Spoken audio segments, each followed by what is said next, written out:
नमस्कार. आज मी आपल्याला गुलाबजामची रेसिपी सांगणार आहे. ती बघा, आपण हे नीलण कंपनीची पॉकेट आणलेलं आहे, पण तुम्ही कोणतं पण कंपनीचं वापरू शकता.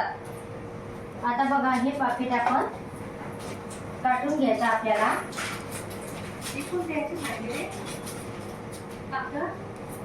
हे आपल्याला काढून घ्यायचं.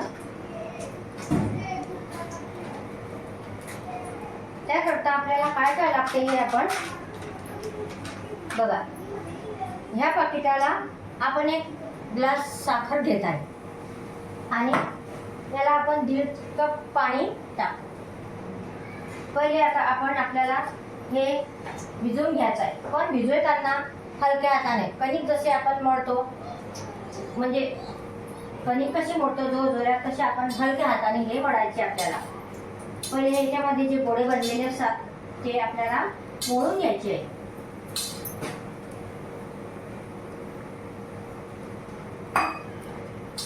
असे हलक्या हाताने आपण हे आपल्याला मळायचं आहे.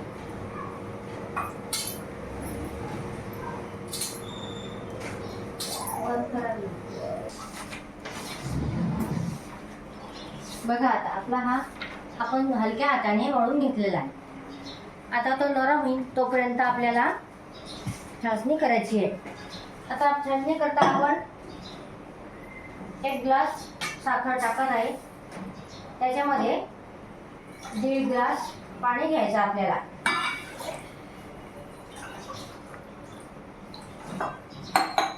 आणि हा साखरेचा पाक नाही बोलतायत, आपण हे गुलाबजामसाठी पाणी करत आहे साखरेचं. याला जास्त वेळ म्हणजे एक तारी करायचा नसतो, फक्त साखरेचं गोड पाणी करायचं आपल्याला. हे पाणी उकळतोपर्यंत आपण हे गुलाबजाम बनवूया. आता हे एक छोटा चम्मच घेतलेला मी. याप्रमाणे आपण असं घ्यायचं. त्याचं कारण की हे सारखे येतात. सारखे आले म्हणजे ते चासणीमध्ये सारखे होऊन जातात. असा 1 चमचा घ्यायचा. असा हा वाटीचा चमचा आपण घेतलेला आहे. ह्या मापाने आपण, त्याचं कारण की ते सारखे येतात. असे आपण बनवूया. आता तोपर्यंत आपला साखरेचं पाणी तयार होते. चांगली उकळी आली म्हणजे ते आपल्याला बंद करायचं आहे.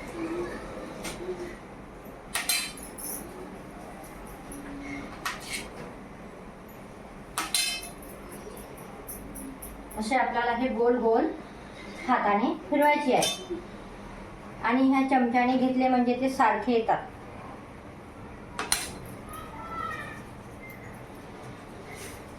अशी व्यवस्थित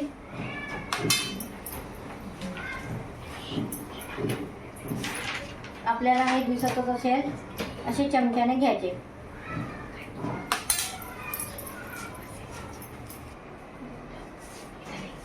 बघा, हे आता आपण बनवलेले आहे आणि एकसारखे बनले. त्याचं कारण की आपण हा खोल वाटीचा एक छोटा चमचा घेतलेला आहे, त्याच्यामुळे ते सारखे बनलेले आहे.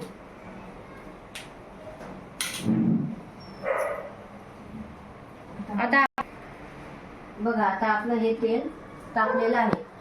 हे तेल आपल्याला बारीक गॅस करूनच तापावं लागेल, कारण की ते मोठा गॅस करून आपण जर तापवलं तर ते आपले गुलाबजाम जळतात आणि ते असे शांततेने तळायचे असतात.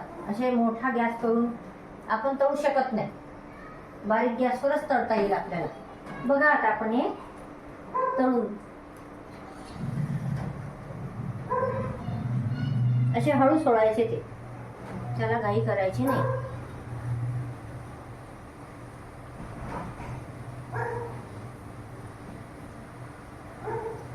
एकदम असे बारीक गॅसवर त्याला हळू मध्ये होऊ द्यायचं, मंद मध्ये, शांततेनं. आणि त्याचा कलर एकदम गुलाबी गुलाबी, जास्त गुलाबी होऊ द्यायचा, तरच तो छान लागतो. सफेद ठेवला तर आपल्याला तो कच्चा लागेल. असा कलर लालसर त्याला एकदम आला पाहिजे. असं त्याला तेलामध्ये टाकल्यानंतर असं हळूहळू एकदम झाऱ्याने त्याला हलवायचं. असं हळूहळू हलवत राहायचं हलक्या हाताने. असा चॉकलेटी कलर आला पाहिजे त्याला. आपण बघतच आहे, आपण बारीक गॅसवर हे गुलाबजाम तळत आहे. तोपर्यंत आपलं हे साखरेचा पाक तयार होतो आहे.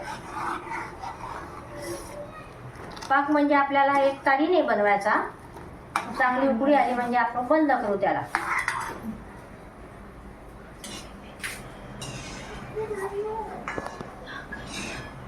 आपले गुलाबजाम होत आहे हळूहळू. अशी बारीक गॅसवर आपल्याला शकता येत होती.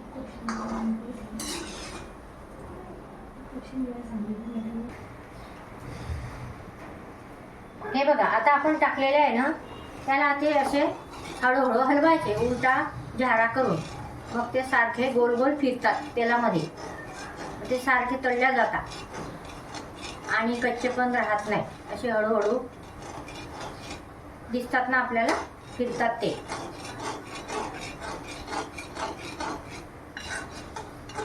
असे सारखे हलवायचे.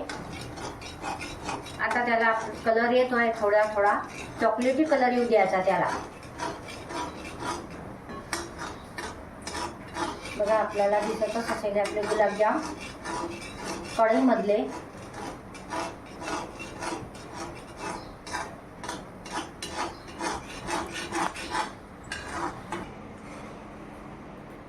आता आपले हे गुलाबजाम तळून झालेले आहे. छानपैकी असे तळायचे. आणि हा जो पाक केलेला आपण, हा गरम पाकामध्ये आपल्याला हे सोडायचे. एकदम उकळीची मध्ये नाही टाकायचे. उकळीमध्ये टाकले म्हणजे ते फुटून जातात. आणि थंड, एकदम थंड पण होऊ द्यायचं नाही. थंड झालं म्हणजे ते चांगलं मुरत नाही. आता आपण त्याच्यामध्ये सोडूया गरम पाकामध्ये.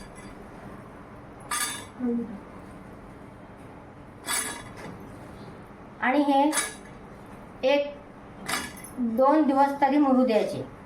मग ते चांगले मुरून जातात आणि चवीला पण छान लागतात.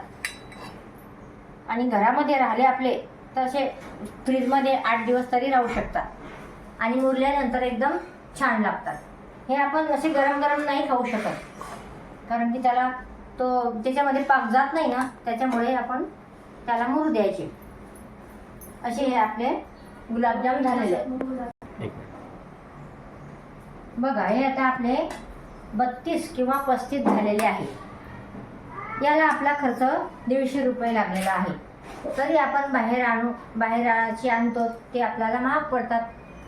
आणि आपला तेलाचा खर्च, गॅसचा खर्च किंवा साखरेचा खर्च असा पकडून आपल्याला हे 150 रुपयामध्ये पडलेले आहे. हे आपल्याला घरी करायला परवडतात आणि खायला पण चविष्ट लागतात. आणि आपल्या हाताने बनवलेले असतात ते शेवटी. अशा प्रकारे आपले हे गुलाबजाम झालेले आहे. आणि हे 3 तासामध्ये, शक्यतो 3 तासामध्ये मुरून जातात. ते मग खाऊ शकतात. असे 2 दिवसामध्ये पण ते एकदम चविष्ट होऊन जातात. अशा प्रकारे आपले गुलाबजाम झालेले आहे. हे माझं तुम्हाला आवडलं असेल तर मला प्रतिसाद द्या. धन्यवाद.